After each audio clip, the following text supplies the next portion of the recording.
Ya estamos. Tranquilita.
Sí, 1, 2.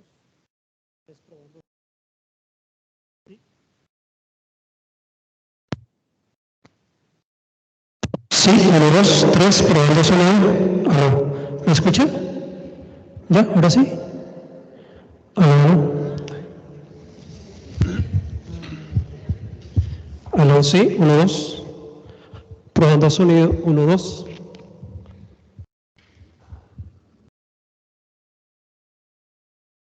Aló, aló.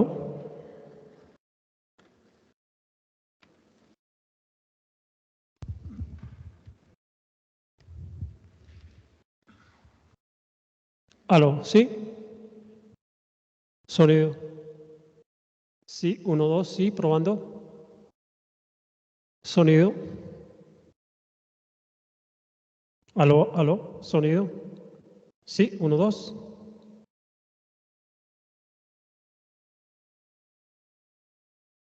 Aló. Sonido, sonido.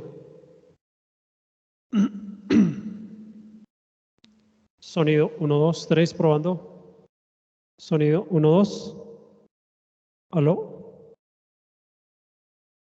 Sí, ahí. Aló. Sonido, sonido. Tranquilo. Sí, 1, 2, 3, probando sonido. Aló, sonido. Sí. Aló. Sonido. ¿Cómo?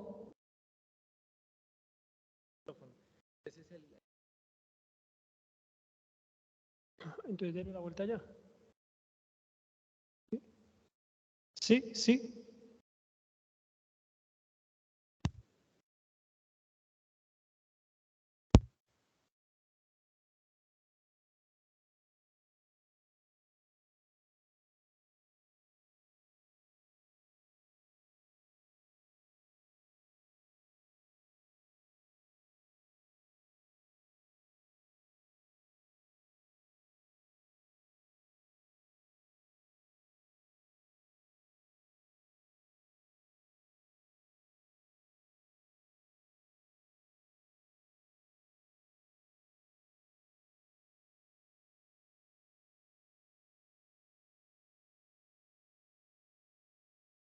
Está tomando.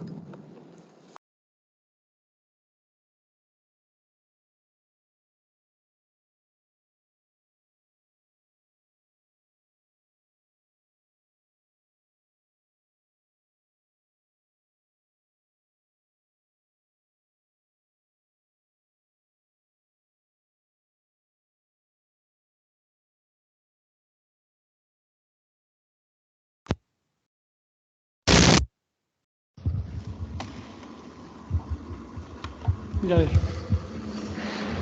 Mire ya. ¿Sí? ¿Aló? ¿Aló? ¿Sí? Sonido, sonido. 1, 2. Probando sonido. 1, 2. ¿Aló? Sí. 1, 2. Probando sonido. ¿Aló? Sonido.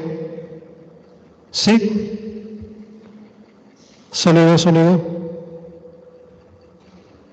¿Aló? Sí. 1, 2.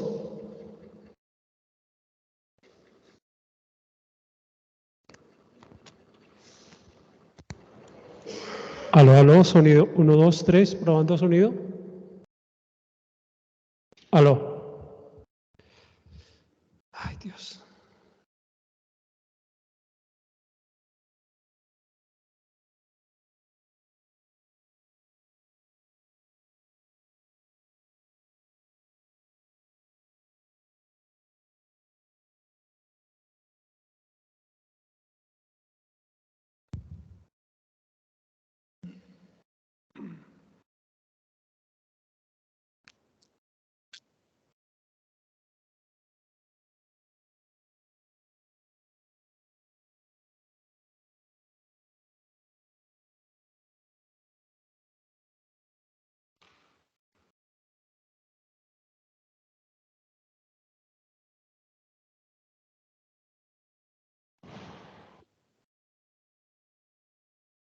¿Aló? Sí. 1, 2, 3. Probando sonido. Sí. ¿Me escuchan? ¿Aló? Sonido.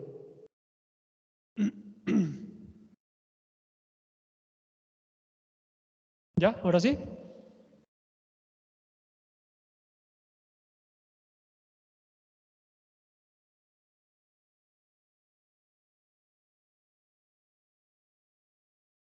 Que ellos nos hablen, ¿no? O usted habla, a ver si ellos pueden escuchar.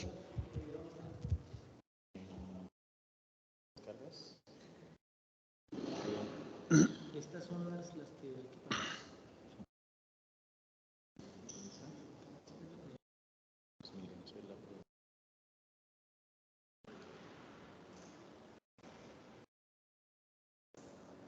Serenidad.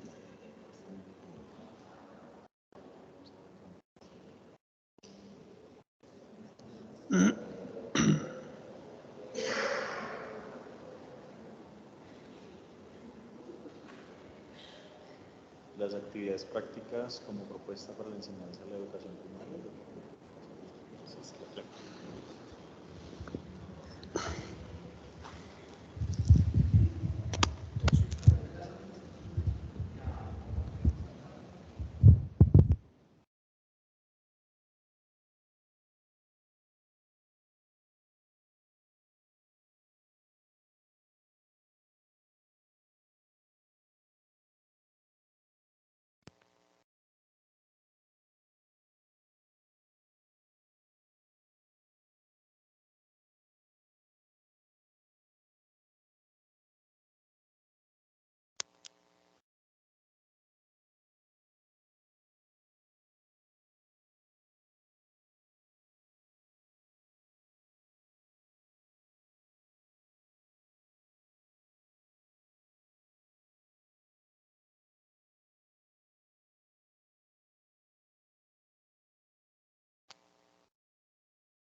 Muy buenas tardes a todos, señoras y señores.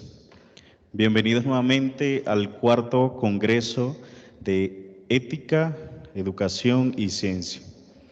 A partir de este instante damos inicio al ciclo de ponencias que corresponde a este espacio.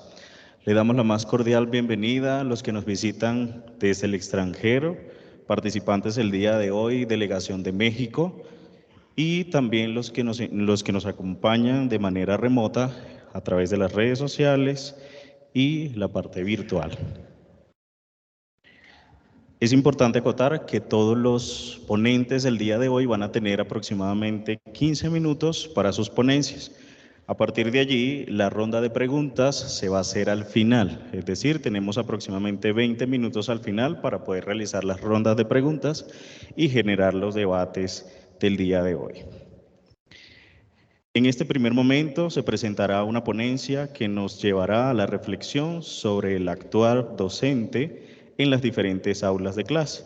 Lleva por nombre Las actividades prácticas como propuesta para la enseñanza en la educación primaria, a cargo de Daniela Loperena Sánchez, de la Delegación de México. Daniela es normal superior de la Universidad del Valle de Toluca, egresada de la licenciatura en Educación Primaria con 5 años como docente frente a grupo. Actualmente es maestrante en la enseñanza de las ciencias de la Escuela Normal Superior del Valle de Toluca. Profesora Daniela, el espacio es suyo.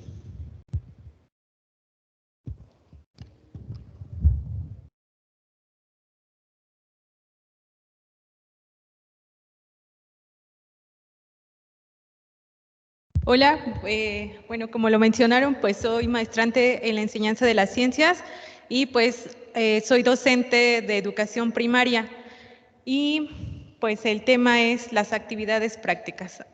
A lo largo de esta investigación van a entender el por qué hice esta investigación. Mi trabajo está organizado en la estación de cuestión, metodología, resultados y conclusiones.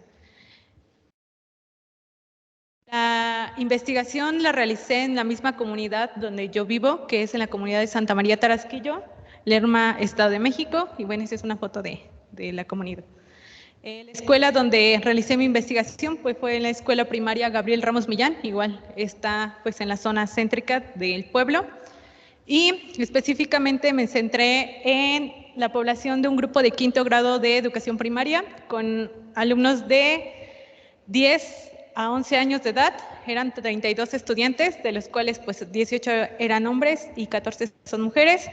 Y para poder desarrollar mis actividades, pues fue necesario de realizar un test de estilos de aprendizaje de acuerdo a Dunn para ver cómo aprendían y de ahí partir a realizar mis actividades.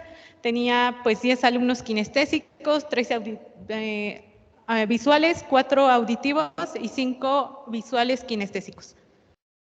Parto de mi supuesto que si yo modifico mi práctica, por consiguiente ya no estaría recayendo en la memorización y apoyándome o centrándome en lo que es el enfoque de la asignatura, en este caso la asignatura de Ciencias Naturales, que es desarrollar habilidades asociadas al conocimiento científico y sus niveles de representación acerca de los fenómenos naturales.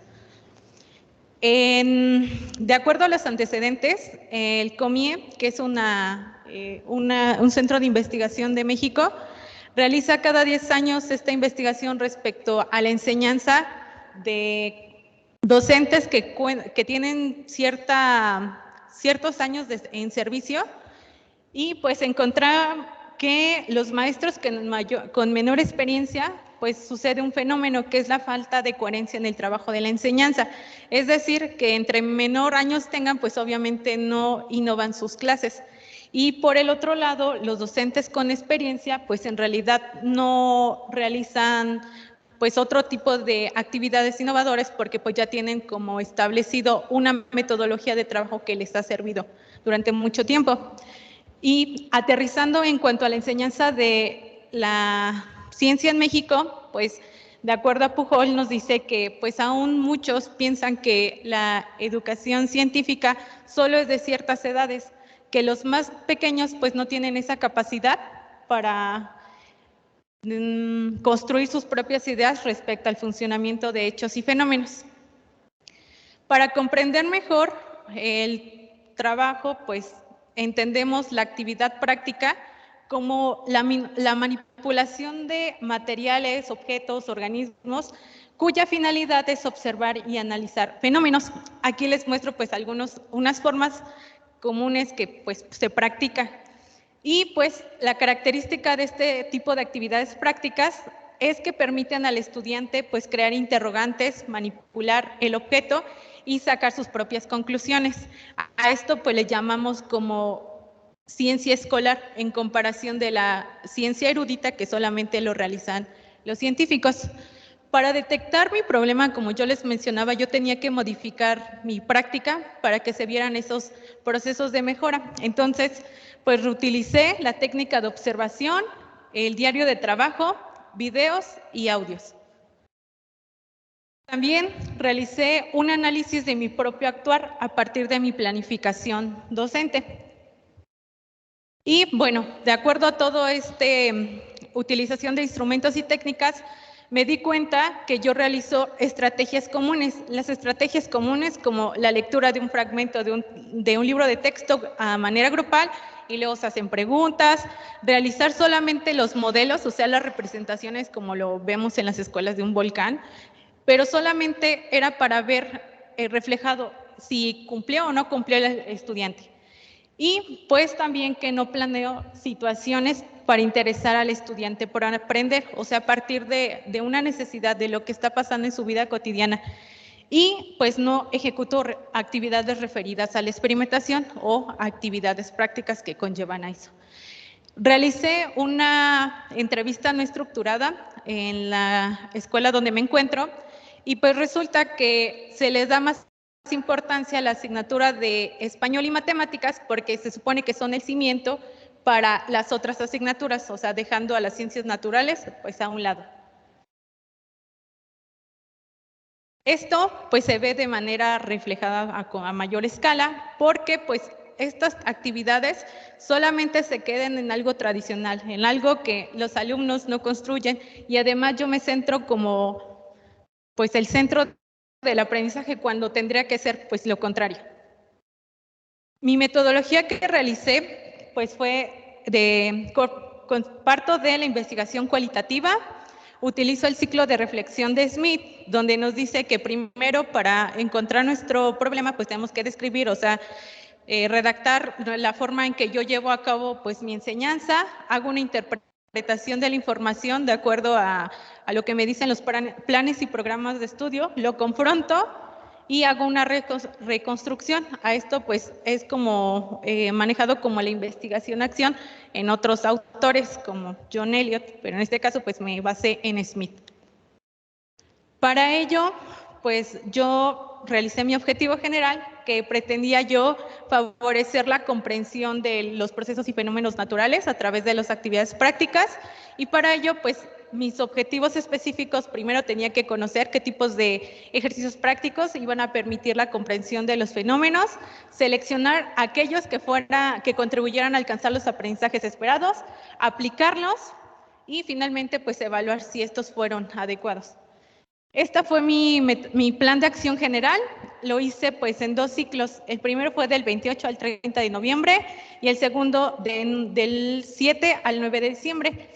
Yo implementé lo que fue un contenido de física en lo que es nuestro programa de maestría. Desde los semestres nos enseñaron a implementar actividades de biología, física y química. Y bueno, en este caso yo implementé actividades de física que se supone que solamente lo desarrollan pues los alumnos de secundaria, pero en este caso pues yo quería hacer esta parte de que ellos comprendieran los fenómenos y procesos de la naturaleza. Y bueno, estos fueron mis recursos y bueno, siguiente. Bueno, mi primer ciclo de reflexión, primero realicé un rescate de conocimientos previos mediante una fotocopia y los estudiantes observaban los materiales aislantes y conductores. Como yo les había mencionado, mi contenido a abordar era la transferencia de calor. Después, como yo realicé la actividad práctica, los niños, al no comprender 2 actividades, bueno, en este caso yo llevé le podré regresar tantito. Miren, en esto de aquí yo quería ver los materiales aislantes y conductores. En la actividad por conducción realicé utilizar una botella de plástico, agua caliente y fría para que ellos vieran cómo conducía pues el plástico el calor. Y por el otro lado, la actividad de conducción, realicé lo de la mantequilla, colocar agua caliente en un recipiente de vidrio, en un tenedor de plástico, colocarle un trozo de mantequilla y en el otro era de aluminio. Al no observar esto, pues yo adapté, según yo, para que ellos pensaran, bueno, sí, según yo la adapté, y pues aquí yo lo que les dije era que realizaran un diagrama donde ellos me dijeran cuál fue la actividad que les había gustado, pero pues si se dan cuenta esto no favorece a la comprensión, y pues utilicé una lista de cotejo que solamente volvía a decir si lo hizo o no lo hizo, y pues los niños no venían esa parte de si habían aprendido. Y bueno, en mi reflexión o mi resultado me encontré que pues yo me seguía colocando al centro del aprendizaje, que solamente la actividad práctica solamente sirvió para una ilustración y de entretenimiento, no se observó un cambio cognitivo y pues no apropiaban un lenguaje científico, y que los instrumentos de evaluación solo se mostraban al inicio y los estudiantes pues no veían sus avances y limitaciones, y pues no implementó otro tipo de recursos para reforzar el conocimiento. Entonces, pues dada estas circunstancias, volví a hacer otra planeación, y en este caso utilicé nuevamente un test para rescatar los conocimientos previos. Esto sí lo hice acorde a su necesidad. Ya aquí les hacía preguntas referentes a lo que era su contexto. Ya empecé a implementar videos y lecturas breves para reforzar el contenido. También ya empecé a formar equipos y empleé pues en este tipo los laboratorios virtuales, en la que aquí en esta parte también Pujol también nos menciona sobre la importancia de utilizar otro tipo de herramientas para que ellos también desarrollen estas habilidades, y bueno, también se les entregó una lista de cotejo para que ellos evaluaran su conocimiento, y pues en su producto pues tenían que ellos realizar una exposición. Los organicé por materiales conductores, aislantes, transferencia de calor por conducción, transferencia de calor por convección, y ellos pues realizaban este tipo de actividades. Yo ya no me centraba, los dejaba más autónomos. Y para evaluar el aprendizaje que tanto habían avanzado, pues utilicé el empleo del Kahoot, una plataforma que realiza Prometeo y es para examinar los niveles de conocimiento para los estudiantes. El resultado, pues ya permití la participación de los estudiantes, ya se reforzó el conocimiento a través de videos y laboratorios virtuales, se apropiaron de un lenguaje científico, y pues los instrumentos de evaluación ya no fueron una evidencia más, sino un recurso para que el alumno aprendiera y viera de dónde reforzar. Mis conclusiones, creo que en esta parte yo tenía un error muy grande. Siempre planificaba antes de revisar el contenido, y esto obviamente pues realiza actividades que se supone que son para el interés para el niño, pero en realidad no. Tendríamos que hacer por eso un diagnóstico que nos permita dar cuenta de las necesidades y de los intereses del alumno, para que de ahí realicemos o adaptemos las actividades. Y pues que la implementación de las actividades no debe de ser un requisito para esta asignatura, que debe de permitirle a los niños hacer ciencia escolar, que no vean la ciencia como algo que no es aplicado en la cotidianidad. Y pues estos tipos de ejercicios de reflexión pues me permitieron darme cuenta del tipo de enseñanza que yo estaba realizando, y que los estudiantes no eran el problema, porque solo hacían lo que yo les daba. Y para concluir, pues termino con esto.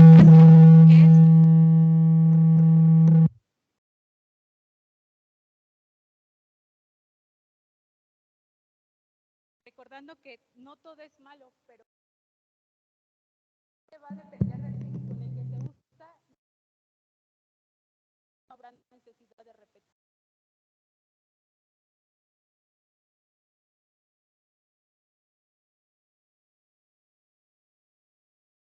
Agradezco, profe Loperena. Excelente la intervención del día de hoy desde tu perspectiva y más aún desde la experiencia, ¿cierto? Excelente.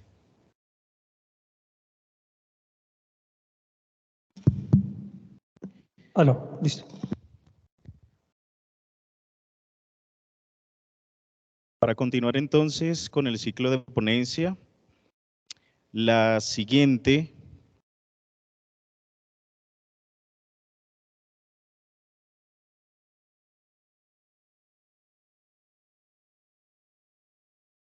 ponencia presentará una contribución al desarrollo de los procesos pedagógicos bajo estrategias dinámicas, que lleva por nombre el aprendizaje basado en problemas como propuesta de la enseñanza de las ciencias en preescolar. Presentada por Arlene Torres Rosas, Daniela Loperena Sánchez y Moisés Cruz Ventura, pertenecientes a la Delegación de México. Daniela Loperena Sánchez es egresada de la licenciatura en Educación Primaria con 5 años como docente frente a grupo. Actualmente es maestrante de la Escuela Normal Superior del Valle de Toluca en la enseñanza de las ciencias naturales. Torres Rosas Arlene, profesora egresada de la licenciatura en Educación de la Universidad Pedagógica Nacional 151, posee maestría en Educación, es maestrante en Enseñanza de las Ciencias de la Escuela Normal Superior del Valle de Toluca. Y por último, el doctor Cruz Ventura Moisés posee maestría y doctorado en Ciencias de la Educación, responsable del diseño de la maestría en Enseñanza de las Ciencias y es subdirector académico de la Escuela Normal Superior del Valle de Toluca. Ponentes, el espacio es de ustedes.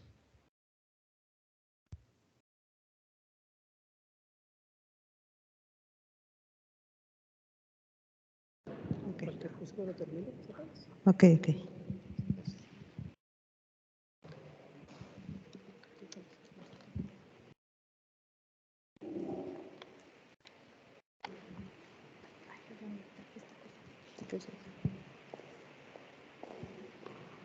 Buenas tardes a todos, espero que se encuentren muy bien.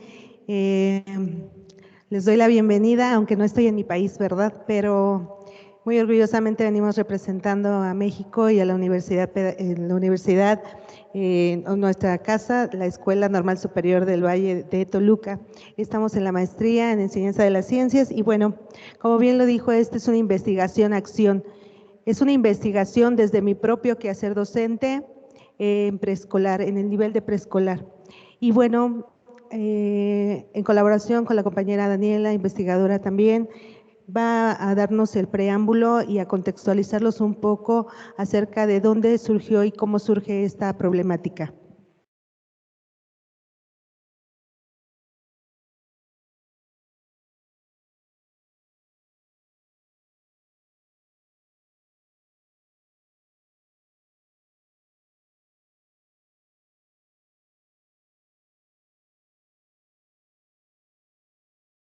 Bueno, pues nuevamente se realizó una investigación-acción que consiste pues en hacer la reflexión sobre nuestras acciones docentes.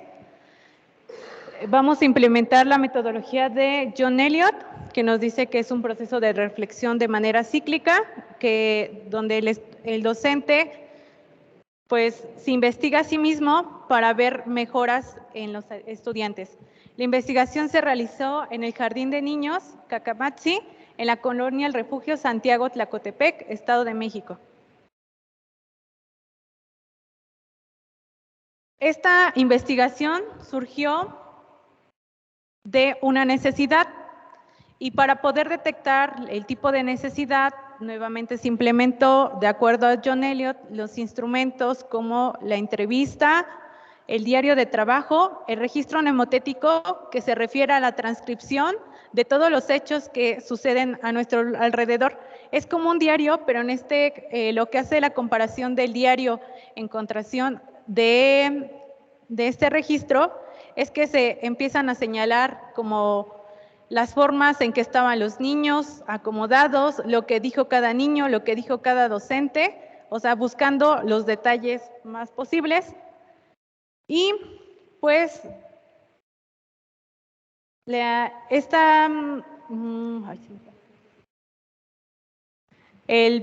necesidad que se encontró fue que mi compañera pues realizaba una enseñanza centrada en el alumno.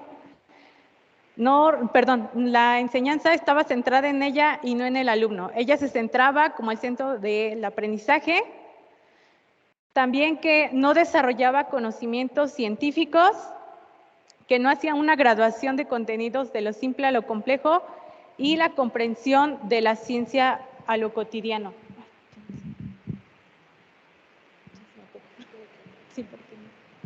Adelante, por favor, sí, la que sí. Así es, entonces al detectarse esas necesidades, pues de acuerdo a Perrenot, se identifica que requerimos entonces un dispositivo que pueda cambiar esa forma de enseñar, donde el docente no se para al frente y sea él el que dirija todo el conocimiento, o que sea el que basee a los niños, o que sea una educación bancaria. Entonces, poner al centro al alumno pues requiere de partir de una necesidad, que recuperen lo que conocen, que esta estrategia pueda investigar lo que desconocen, los alumnos puedan también trabajar en colaboración, puedan tomar decisiones informadas, basadas sobre todo en la ética, que es lo que estamos buscando, y desarrollar habilidades comunicativas, destrezas y valores. La siguiente, por favor. Bueno, entonces se implementa el ABP como dispositivo. Dispositivo nos referimos a ese conjunto de estrategias que nos van a ayudar a que el alumno pueda encontrar una solución y no como antes que ellos, el maestro daba la información y luego resolvían ellos un problema, sino ahora de forma inversa. Propiciar ese problema que surja de lo real, de lo cotidiano, para que el alumno encuentre esas necesidades de su propio conocimiento, de lo que él sabe, de lo que no sabe, y él busque las fuentes para poder resolver estos problemas. Ahora, ¿por qué es un reto y no un problema? Porque yo creo que en México la palabra problema la tomamos como un obstáculo, la entendemos como algo difícil de resolver. Sin embargo, la palabra reto para los alumnos de preescolar es un desafío que ellos quieren lograr, es un reto, es algo que ellos quieren pues resolver. Ajá. Entonces, aquí tomamos en cuenta los aprendizajes esperados, mide distancias mediante el uso de unidades no convencionales y experimenta con objetos y materiales para poner a prueba sus ideas y supuestos. Estos aprendizajes esperados están conforme a la SEP, a lo que marca el programa de la Secretaría de Educación Pública. Y entonces aquí entra la capacidad del docente para poder poner un reto a los alumnos de acuerdo a su contexto y que me pueda ayudar a favorecer no solo esos aprendizajes esperados, sino que el alumno también se apropie de un lenguaje científico, que sepa para qué se están haciendo, porque como lo dice Auduris Bravo, el conocimiento de la ciencia ya no es solamente tener la información, sino qué hacer con esa información y que los niños sepan para qué sirve la ciencia. Y como lo decía nuestra ponente en la primera conferencia, qué hacer con esa ciencia, ¿no? Que podemos transformar desde nuestras trincheras. La SEP nos da los aprendizajes esperados, pero es labor del profesor poder convertir esos aprendizajes esperados en algo que contribuya a nuestra sociedad. Y entonces el reto que se les plantea a los alumnos es ¿cuántas trayectorias desde el área de juegos al aula puede haber? Es una pregunta a lo mejor muy simple, pero también nos comenta Auduris Bravo y Camacho que el lenguaje debe de ser un lenguaje acorde al nivel en el que estamos laborando. Entonces, ese lenguaje debe de de surgir de lo no complejo, de lo ordinario, para que entonces a la hora de resolver los alumnos a través de otros cuestionamientos, ellos puedan irse apropiando de este lenguaje científico. Y entonces empezamos después con otras preguntas a guiar al alumno a través de, bueno, cómo pueden hacer ese tipo de caminos. Después se le nombra que es un trayecto, cómo puedes hacer ese trayecto, y ellos usan los diferentes materiales. Casi siempre para enseñar ciencias utilizamos materiales costosos y poco significativos. Aquí nosotros no proponemos los materiales, ellos buscan en su entorno lo que para ellos pueda ser útil. Y en este caso utilizaron ellos sus mochilas para hacer un trayecto del área de juegos a la escuela. Y después pensaron cómo contar o cómo hacerle para saber cómo podían seguir otros compañeros su mismo camino, su mismo trayecto, y que había un punto inicial y un punto final. Nos estamos refiriendo aquí al conocimiento de la física, de los primeros, que es movimiento, que es trayectoria, pero no le vamos a preguntar así al alumno. Tenemos que hacer unas preguntas de calidad, preguntas que generen más preguntas y poder hacer un aprendizaje profundo. Después, para resolver ese primer reto, para resolver el siguiente reto se tiene que solucionar el primer reto. En el reto 2 ya preguntamos qué distancia hay entre mi casa y la escuela, y también se usa una serie de analogías, es decir, el ABP va acompañado de otras estrategias. Otras estrategias como la indagación, estrategias donde nos dice Díaz Barriga que, por ejemplo, podemos utilizar el diálogo dirigido. Podemos nosotros hacer preguntas que generen más preguntas y que los alumnos entre ellos puedan contestarlas a través de asambleas y de lo que ellos investiguen con sus padres de familia o en redes. También es importante enseñar al alumno dónde pueden encontrar esa información, y sobre todo porque ellos ya tienen el celular a la mano y pueden hacer uso de esa tecnología. Adelante. Y para finalizar, le regresa tantito, por favor. Y al final se pretende que con el ABP pueda haber esta divulgación de lo que ellos se encuentran y también que se genere una autoevaluación. Es decir, que los niños sepan qué sabían y ahora qué contribuyó a ese conocimiento que ya traían, o qué no sabían y que ahora ya saben. Adelante. Bueno, entre los resultados obtenidos fue que los niños lograron examinar, describieron, indagaron, mencionaron palabras como trayectoria, empujar, jalar, recorrido, distancia. Ellos ya comparan y estiman distancias, logran medir con diferentes objetos no convencionales, opinan de manera diferente a sus compañeros, ya buscan hipótesis y buscan cómo resolverlas, buscan información en diferentes fuentes y desarrollan habilidades comunicativas con sus compañeros. Entre las conclusiones está que enseñar ciencias a través del ABP mejora la enseñanza de estas. También favorece la motivación de los alumnos y una disposición, porque no les estás hablando en otros términos. Al ser involucrados los alumnos, pues toman las decisiones. Cuando tú los tomas en cuenta, ellos participan. El planteamiento de una situación real, así como del material didáctico y todas las estrategias de preguntas inician del docente, pero después ellos van guiando este proceso. Y la capacidad de contextualizar y situar un reto también es capacidad del docente. Adelante, por favor. Los alumnos recuerdan más aquellas experiencias donde manipulan objetos que para ellos sean significativos. Esa es mi mochila, y construyeron una línea con sus mismas mochilas y ocuparon material que ocupan en casa. Entonces, cuando utilizan materiales que para ellos son significativos, se produce ese aprendizaje. La construcción de los aprendizajes relacionados con ciencias no debe opacarse por los supuestos que hacemos los docentes. Nuestras creencias a veces obstaculizan ese aprendizaje. Y también, como me enseñaron a mí, queremos enseñar a los alumnos. Yo creo que es tiempo de quitarnos esas barreras, esos obstáculos, como dice Barchelat, y poner todo nuestro empeño para que estos alumnos sean como la niña que hizo la pregunta en la mañana, ¿no? Y no tenga miedo de decir lo que piensa y ella sola se vaya cuestionando y reflexionando acerca de lo que aprende en la escuela. Pues muchas gracias.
Agradecidos entonces con las ponentes.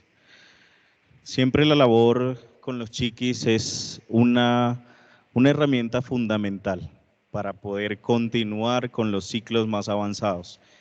Se dice que si de alguna manera moderamos a los chicos desde lo más pequeño, más adelante pues van a comprender más los términos y van a comprender más, mucho más lo que tiene que ver con las ciencias, que casi siempre se deja a un ladito, pero es una de las cosas, sin desmeritar otras ciencias, pero pues que son sumamente importantes dentro de los procesos escolares. Para continuar entonces, la ponencia que lleva como nombre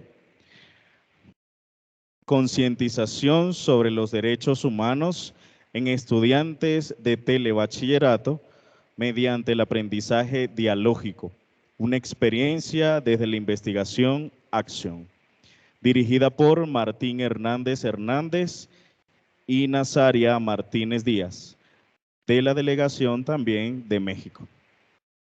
José Martín Hernández Hernández es licenciado en Filosofía de la Universidad Veracruzana, cuenta con una maestría en Gestión del Aprendizaje por la Universidad Veracruzana.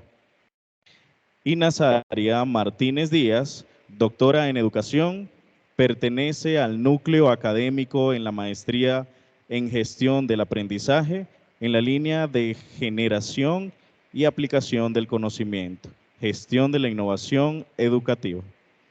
Esta ponencia se presentará de manera remota, así que pues, los participantes tienen su espacio listo para la presentación.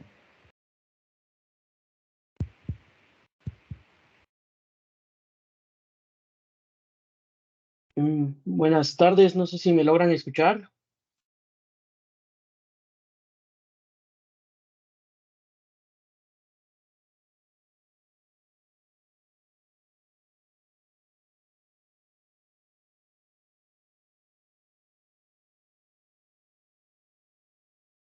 Sí, buenas tardes. Creo que no.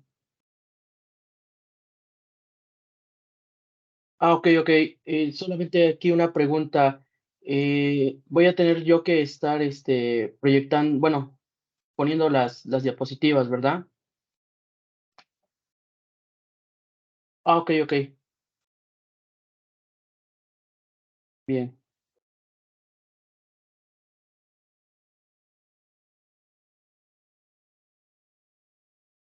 Mm,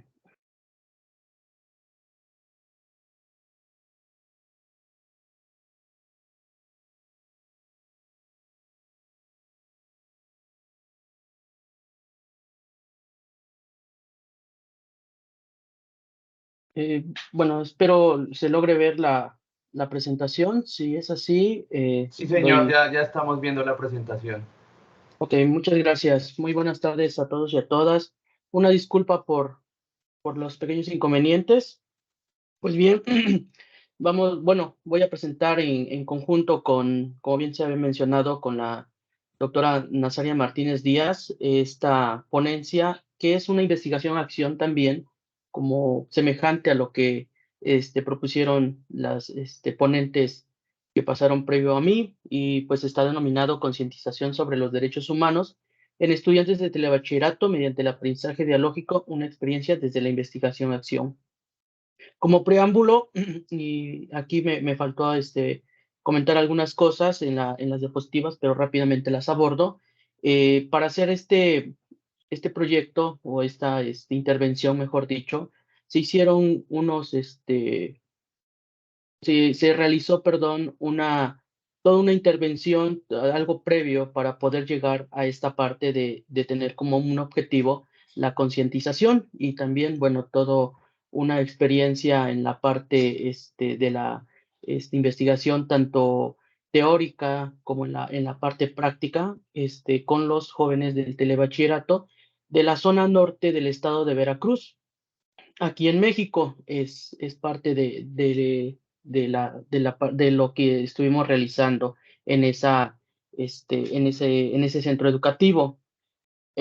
Vamos a presentar rápidamente el marco teórico, cómo lo estuvimos realizando, el método de investigación-acción, porque al menos aquí en la maestría en gestión del aprendizaje, que es donde donde estuve estudiando la maestría como parte de esa formación, tienen ya su propia propuesta, partiendo de, claro, previas investigaciones, previas propuestas de investigación-acción, como en este caso la torre, que es retomado aquí también en la maestría, pero bueno, las investigadoras se dieron a la tarea de dar una propuesta y es la que nosotros empleamos y que nos ha dado buenos resultados. Bueno, en mi investigación nos dieron resultados muy, muy favorables que pues quedamos contentos con esto. Vamos a ver la estrategia innovadora que es el aprendizaje dialógico, los resultados y por último las conclusiones. Dentro de nuestro marco teórico, claro, abordamos el aprendizaje dialógico y ahorita voy a ir abordando un poco más a fondo esta parte porque, bueno, nos va a servir para implementar esto de los derechos humanos. Digo la cita muy rápida. El aprendizaje dialógico desarrolla habilidades comunicativas a través del diálogo y por medio de los seres humanos vamos aprendiendo a través de las interacciones del uno al otro y de esta manera generamos aprendizaje. Con lo que lo que queremos realizar o estuvimos realizando con el aprendizaje dialógico era también despegarnos de esta parte de estar en una educación, vaya, la expresión tradicionalista, en donde solamente el alumno iba a ser un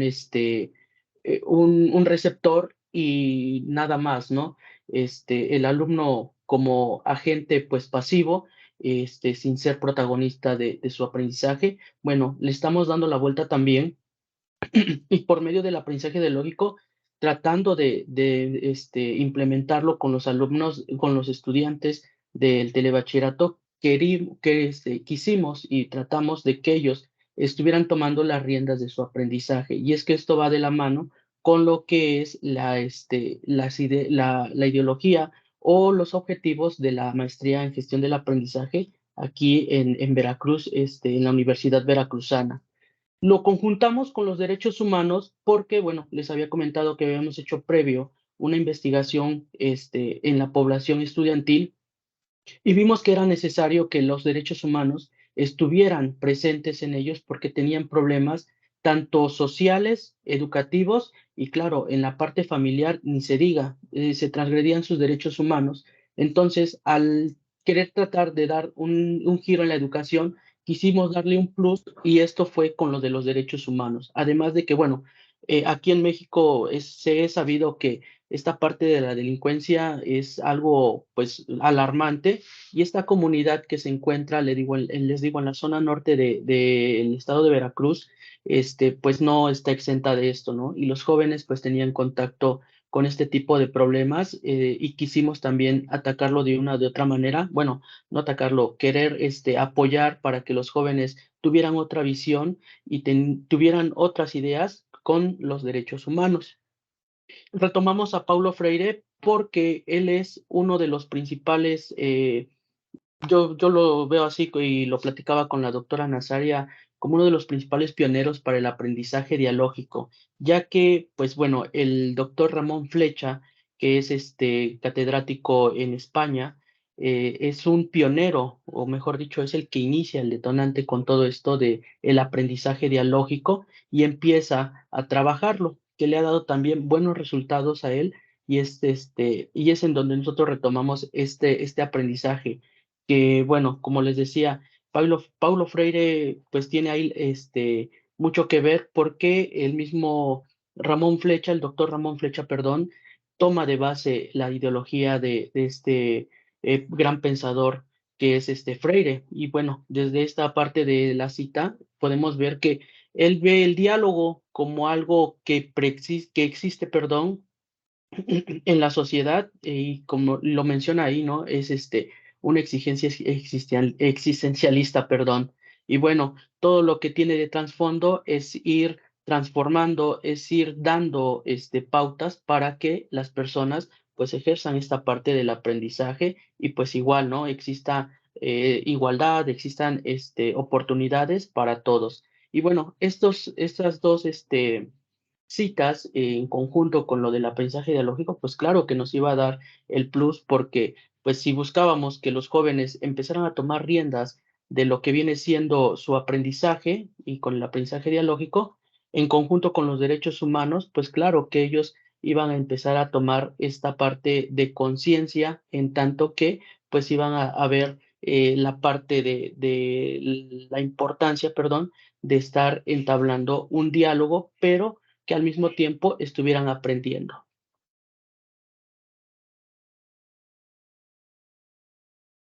El método de investigación-acción, como ya se los comentaba, bueno, es retomado en parte de la torre, pero también en la maestría tenemos, pues ya como tal, una idea fundamental que nos ayuda a nosotros, como en este caso estudiantes de la maestría.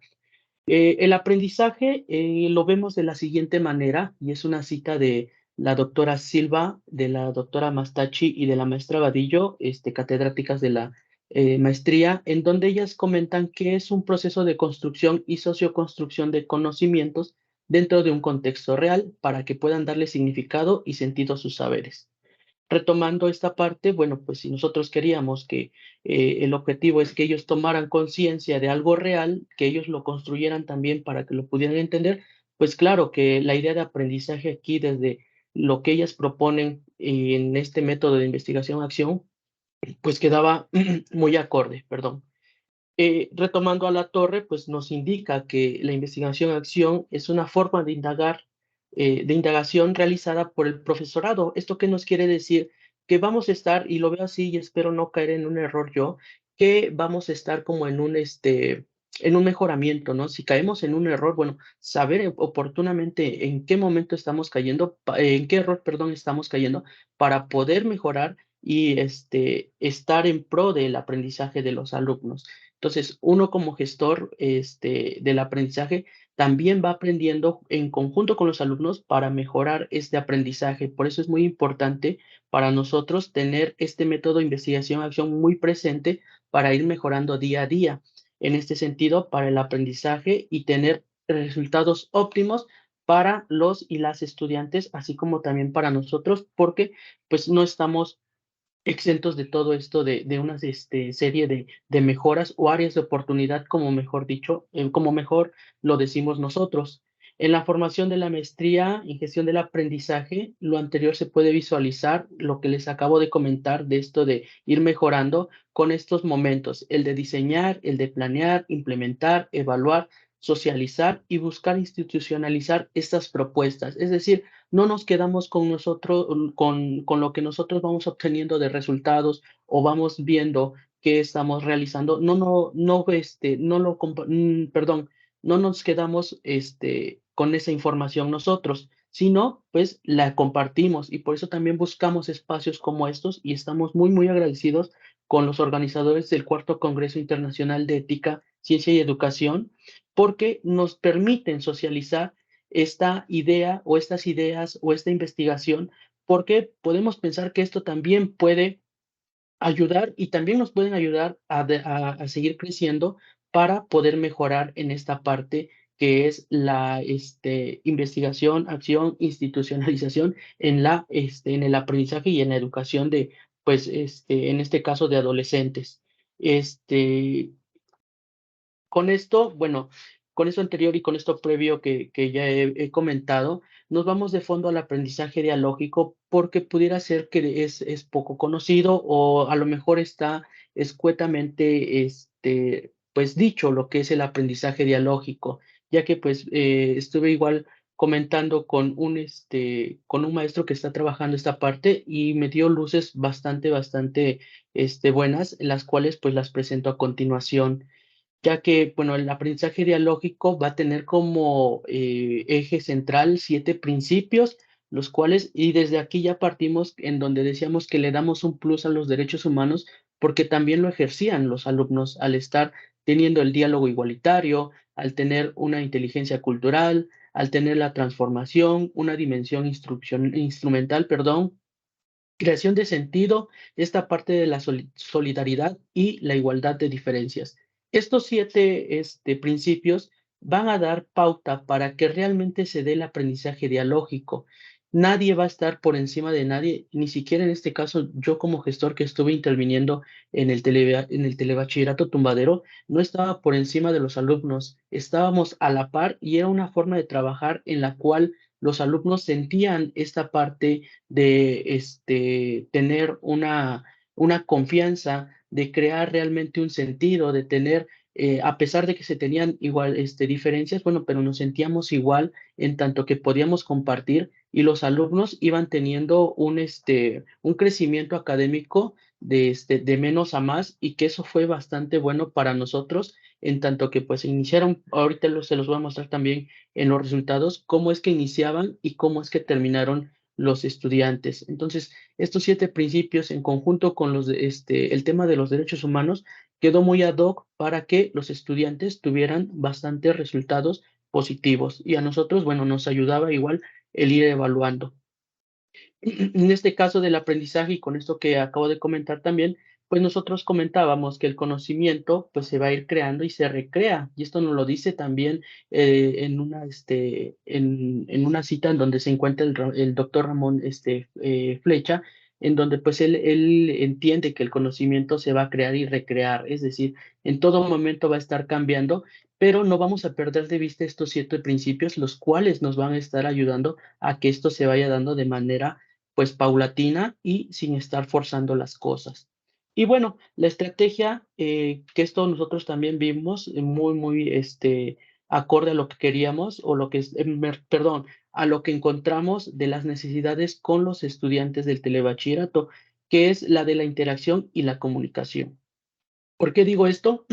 Debido a que en el caso del telebachillerato Tumbadero, bueno, se encuentra en una zona todavía rural aquí en México, en donde es difícil que los alumnos tengan otra visión y otra forma de pensamiento que no sea dentro de su comunidad, ¿no? El hecho de estar ahí en la comunidad solamente era trabajar, ir al corte de naranja, porque es a lo que se dedican ahí en la comunidad, solamente al corte de naranja o al corte de alguna otra, de algún otro fruto o de alguna otra, de algún otro producto, trabajar, casarse y hasta ahí. Ese es un ciclo que se iba repitiendo, ¿no?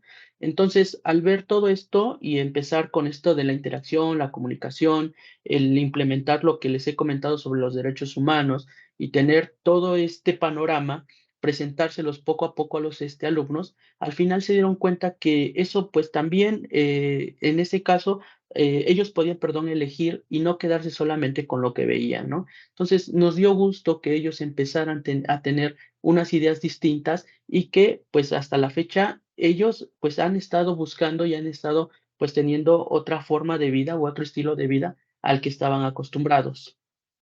Como resultados, bueno, esta es una tabla en donde es un primer momento de la evaluación. Se las explico muy rápidamente. Los alumnos, o los estudiantes evaluaron la estrategia de aprendizaje.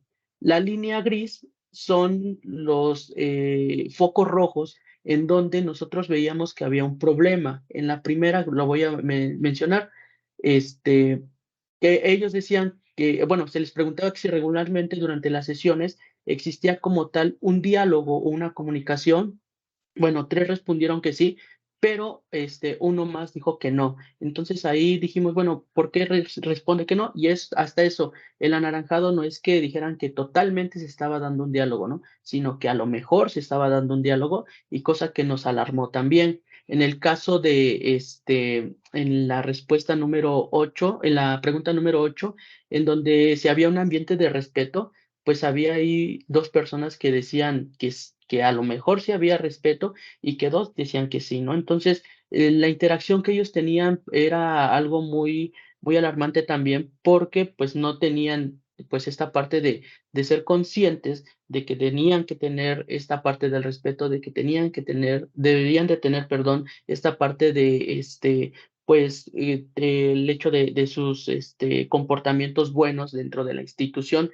Así como también podemos ver en la respuesta, en la pregunta 16 y en la 17, estas van en relación a de que si ellos podían analizar o, perdón, reflexionar, podían ejercer esta parte de la reflexión para dar una respuesta o reflexionar personalmente, y ahí les costaba también. En cambio, al final de la evaluación, bueno, vemos que esta gráfica totalmente distinta, en donde los alumnos empiezan a ver varios cambios. Solamente podemos ver todavía un área de oportunidad en la respuesta, en la pregunta número 9, ¿no? Durante las sesiones ahí se han realizado actividades, ellos querían actividades lúdicas. Bueno, ahí una persona decía que no y los demás comentaban que sí, ¿no? Todo esto se hizo igual con un diseño instruccional en donde los alumnos, bueno, podían estar interactuando y podían estar realizando actividades que les ayudara según, bueno, sus características. Con esta tabla podemos ver como una autoevaluación, porque también utilizamos autoevaluación, en donde los alumnos iban implementando, pues, conciencia de, pues, el hecho de respetar, de tener, momentos, de reflexión, tener, la parte de ayudar a mis compañeros, el respeto a mis compañeros, ¿no? El de participar, etcétera. Entonces, vemos esta tabla en donde también vemos áreas de oportunidad. La línea anaranjada podríamos definirlo o podríamos traducirlo como áreas de oportunidad, en donde pues está prevaleciendo esta línea anaranjada. Sin embargo, en la evaluación final, con esta misma autoevaluación que hacen los alumnos, bueno, vemos que esa línea anaranjada ha bajado y que solamente tenemos un área de oportunidad en participo de manera constante en las sesiones. Bueno, esto se debe a que un estudiante, bueno, se le dificultaba un poco el tener esta participación, pero no era algo tan complicado, ¿no? A veces se le complicaba, pero según ellos, podemos ver cómo ha cambiado estos resultados en la evaluación final. Y por último, en una escala estimativa, realizamos la evaluación del desempeño del gestor por parte de los alumnos. Entonces, la línea roja es donde se presentan algunas áreas de oportunidad para el gestor. ¿Esto por qué?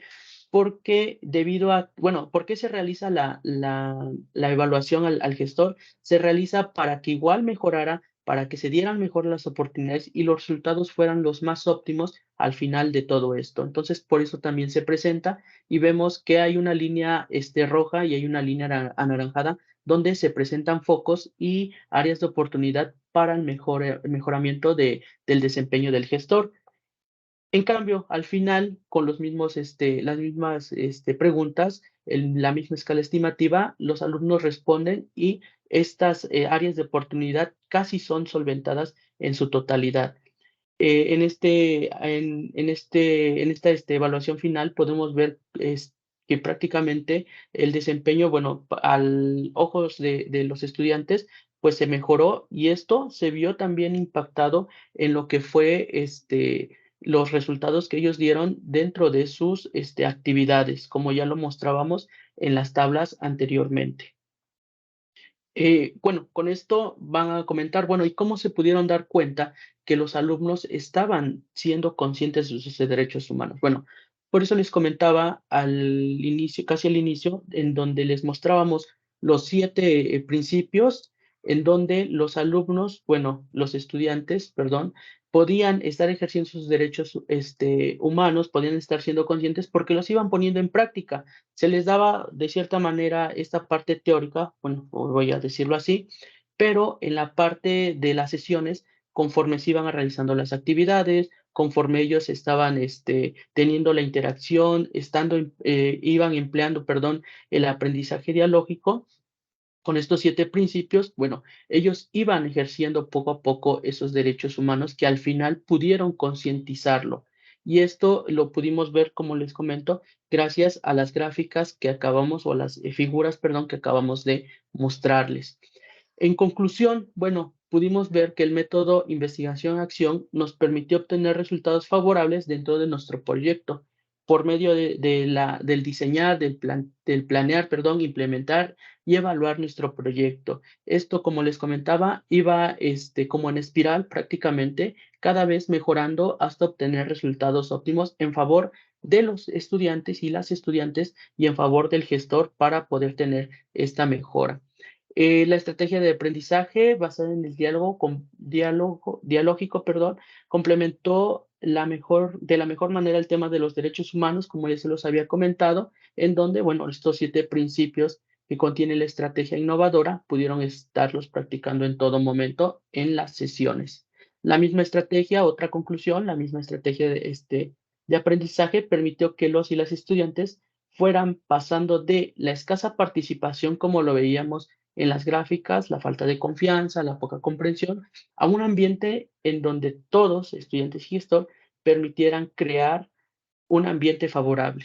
Y bueno, por último, a partir de lo anterior, se pudo constatar que este método de investigación-acción pues da pauta para que pudiéramos obtener los resultados que hemos presentado hasta el día de hoy en estos estudiantes del Telebachillerato Tumbadero. Muchas gracias.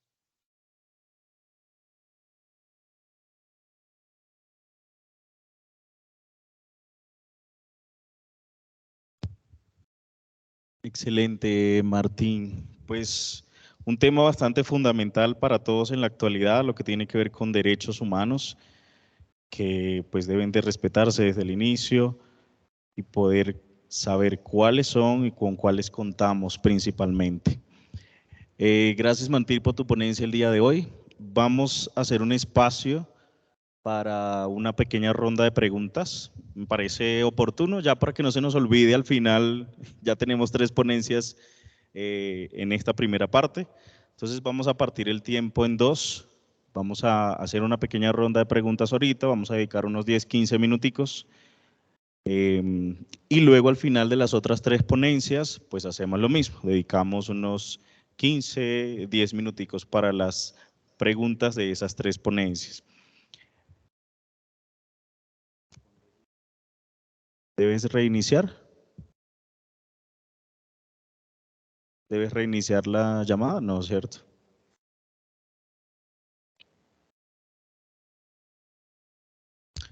Listo. Preguntas que tengamos entonces para las ponentes que están acá presenciales. ¿Quién quisiera levantar la mano?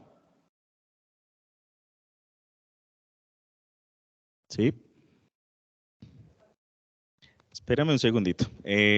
Daniela y Rosas, ¿será que se nos pueden colocar aquí adelantico?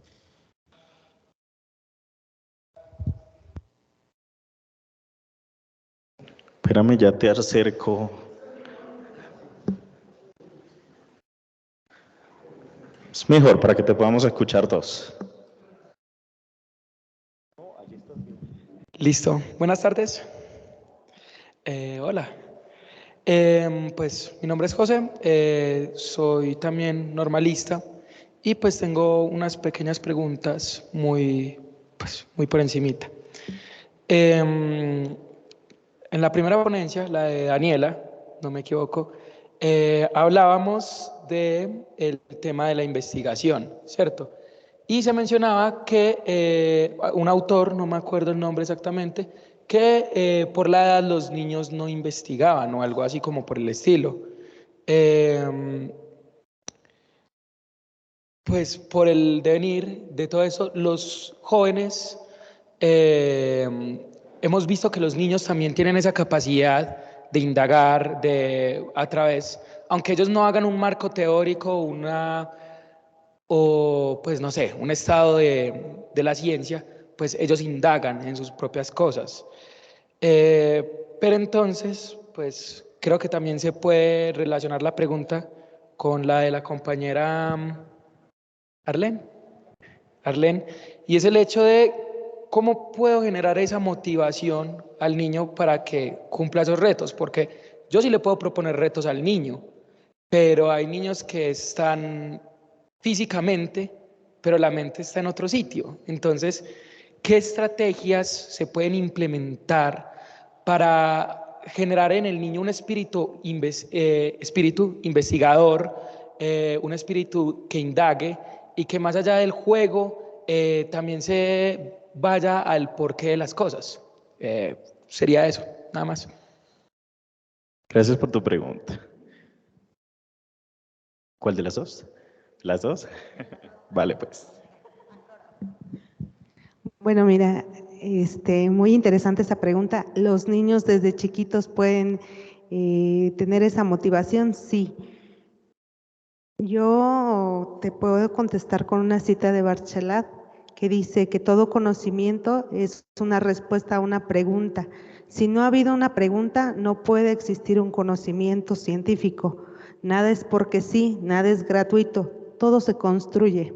Generalmente hacemos preguntas que no son de calidad, preguntas que se pueden contestar con un sí o un no. Los maestros en México, hablo desde mi experiencia porque es investigación en acción, realizo preguntas, ¿entendieron todos? Sí. ¿Conocen qué es esto? ¿Es esto o esto? Y les doy opciones, ¿no? Entonces, cuando no hacemos unas preguntas de calidad, no hacemos preguntas abiertas, no hacemos preguntas que puedan ellos reflexionar, que puedan ellos investigar, es difícil que generemos esa curiosidad. Bueno, ellos de hecho ya tienen una curiosidad innata. Decía Kaku, un físico estadounidense, que primero queremos que los niños hablen y caminen, y después ya queremos que se sienten y que escuchen. Entonces dice, qué incongruente, ¿no? ¿Por qué primero dejamos que los niños hablen y luego no hables? Está hablando al maestro, escúchalo.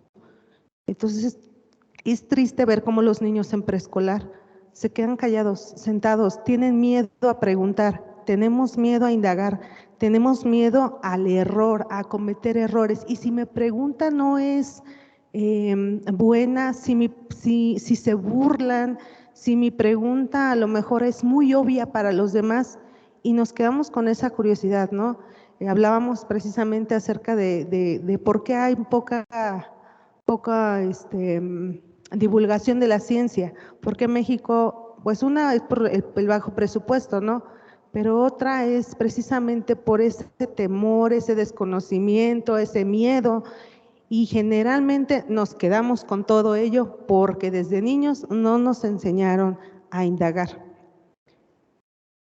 Y bueno, yo respondiendo a lo de la motivación, creo que la experiencia que uno tiene y o sea, si uno lo hace con amor, uno investiga y eso lo transmitimos a los niños, pues es algo que los niños sin necesidad de estarlos ahí como acarreando, pues van a seguir aprendiendo. Y depende mucho de la formación del docente, porque también lo mencionaba ella, bueno, mi compañera Arlene, que nosotros comúnmente realizamos las actividades que hacían nuestros docentes de escribir en el pizarrón, hacer lo que les decía, pero en ningún momento dejan al estudiante que él proponga las ideas que haga o parta de situaciones que son reales. Y pues creo que si nosotros sembramos eso en nuestros estudiantes, pues ya no habrá necesidad de estar una y otra vez. Bueno, por eso mencionaba esa parte. Bueno, esa es para mí mi frase, porque en esto de la investigación-acción, me di cuenta que los niños no eran el problema, sino yo era el problema porque yo no desarrollaba, no investigaba y no buscaba otras formas para motivar a los niños. Y bueno, en cuanto a las actividades prácticas, hay, Chalmers es un autor que habla justamente del tipo de actividades prácticas. Él las desarrolla en 4, que son las experiencias, las actividades prácticas, la indagación y las experiencias. Tiene que ver con, ya sea que tú lleves tu actividad y los alumnos realicen el experimento. Ahí va otra cosa. Bueno, ahorita no recuerdo el autor, pero mencionaba que muchas ocasiones la ciencia escolar no se realizaba en las aulas por miedo a que ocasionaran accidentes, que las prácticas de laboratorio solamente se realizaban para un nivel de secundaria, de bachillerato, ¿no? Y aquí pues creo que la innovación está en sembrar en los estudiantes desde muy pequeños que la ciencia es algo que pasa en lo cotidiano, que eso les permite a desarrollar pues las sociedades y que incluso con estas mismas actividades que están realizando pueden implementarlas en su cotidianidad y bueno, eso ya se puede relacionar con otras asignaturas y bueno, ahorita lo que son los nuevos planes de estudio, bueno, este trabajo lo realicé con el programa de estudios 2011, que es el que se implementa allá en México. Pero actualmente nosotros ahorita en este momento nos estamos enfrentando a un nuevo modelo, el nuevo modelo 2022, y justamente pues tiene que ver con el desarrollar otro tipo de metodologías, que ya no solamente escriban los niños, que lean, o sea, que experimenten, pero que las actividades lo realicen desde lo cotidiano. Y ahí está lo de la ABP, que es una de las metodologías que permiten favorecer en la formación científica de los niños desde edades tempranas. No se preocupe. ¿Alguna preguntita más? Vale.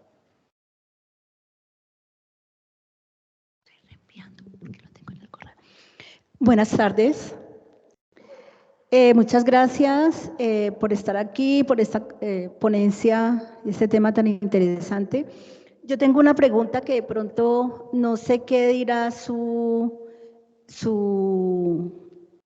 autor, que siempre nunca he encontrado una respuesta y es, ¿los científicos nacen como científicos con un criterio de científicos o se hacen sobre la marcha? Muchas gracias. Gracias por su pregunta. ¿Cuál de las dos ahora sí?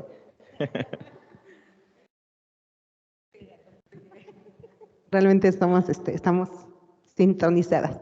Sí, de hecho esta pregunta es muy interesante, se la hicieron precisamente a este autor Kaku, que es un científico, es un físico reconocido que ahorita está pionero en la inteligencia artificial y es pionero de la teoría de las cuerdas. Bueno, él comenta que precisamente él ha tenido reuniones con varios científicos y que generalmente a los 10 años de edad ocurre algo en sus vidas, algo que los interesa, que les llama la atención. Ya sabes, en primaria tienes tu primer kit de ciencias, de química, química me alegría, empiezas a hacer experimentos en tu escuela, te acercan tu primer microscopio y te acerca algo, pero hay algo, un suceso, en donde precisamente la mayoría de los científicos es ahí donde los atrapan. ¿A qué voy? A que si generamos tipo de experiencias donde los alumnos a su corta edad puedan manipular, puedan observar, visitar museos, despiertes esa curiosidad, como dice Dani, a través de lo cotidiano, con un lenguaje claro, y que él observe en ti esa pasión, esa curiosidad también como docente, ese siempre indagar, va a pasar un día algo, un día, y generalmente es a la corta edad. Y él decía, es increíble que a los 16 años yo ya estuviera construyendo un generador en la cochera de mi casa. Entonces, mientras más llenemos a los niños de este tipo de experiencias, va a haber un momento en que podamos atrapar y generar más curiosidad. Y entonces ellos busquen ese conocimiento en otras escuelas, en otras universidades, y a lo mejor superen al docente, ¿no? Que eso es lo que queremos que pase aquí. Y bueno, yo complementando ahí en mi ponencia hablaba justamente de este autor que se llama Pujol Villalonga 2007, y él hablaba sobre cómo aprendían los niños, que, bueno, decía la cita que pues algunas personas consideran que los científicos o hacer ciencia se hace desde ciertas edades, o sea que solamente unos cuantos pues lo realizan. Y él se basaba en que los niños desde nacimiento ya tienen eso de realizar la ciencia. ¿En qué forma? Pues en que ellos manipulan. Los niños a edades tempranas, desde los 3, empiezan, ¿y el por qué? ¿Y por qué sucede esto? ¿Por qué la lluvia? ¿O por qué, no sé, otro tipo de preguntas? Entonces, esas son como que las formas para partir y desarrollar nuevas situaciones.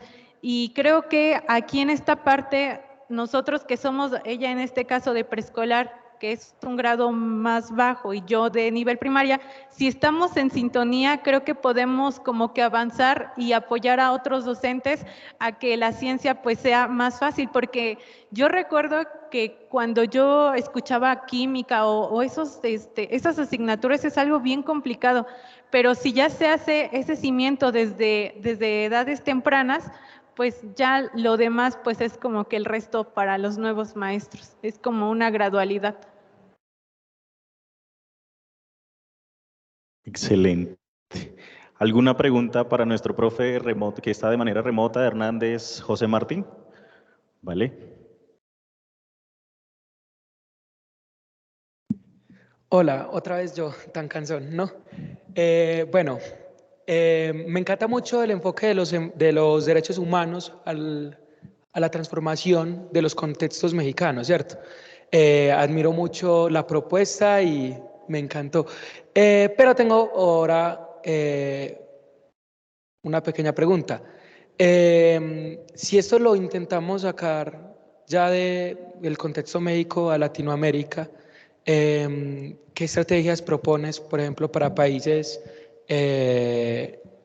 no sé, con situaciones como las que tiene Cuba o Venezuela, y también en los contextos colombianos, por ejemplo?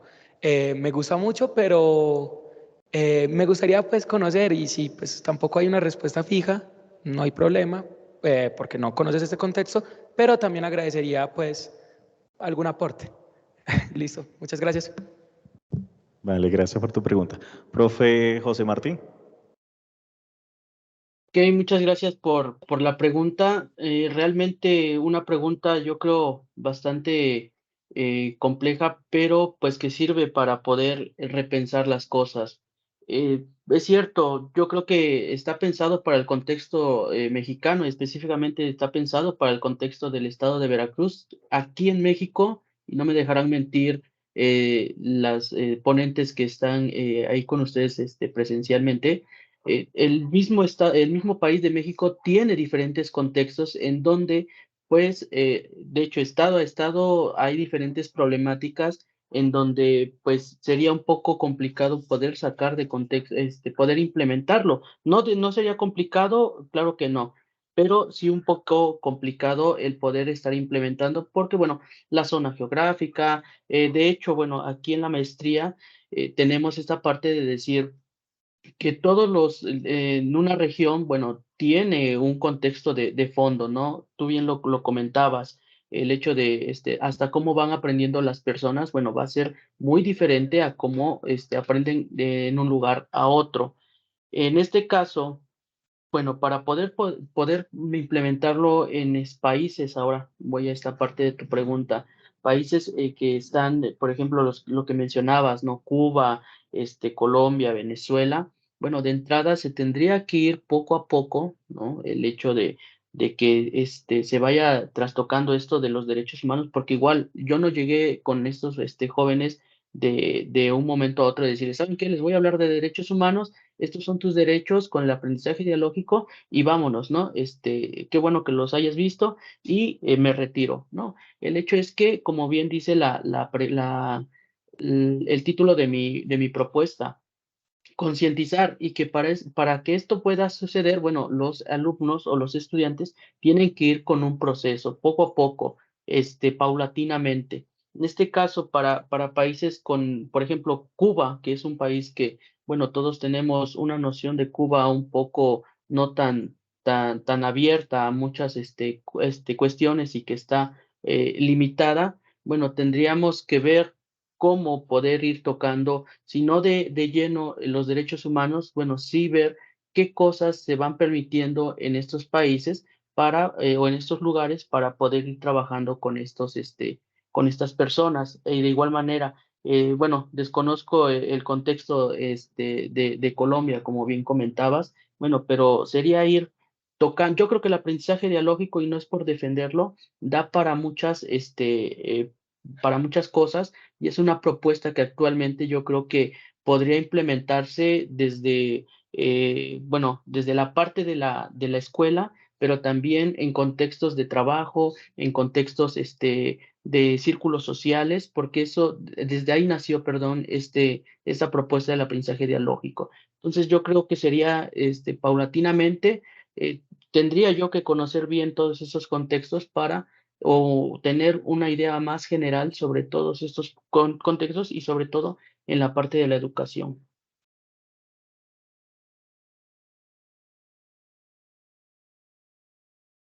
Excelente, mi profe. Bueno, vamos a dar un espacio de unos 3, 4 minutitos para organizar las ponencias 3 que vienen e iniciamos nuevamente con el ciclo de presentaciones.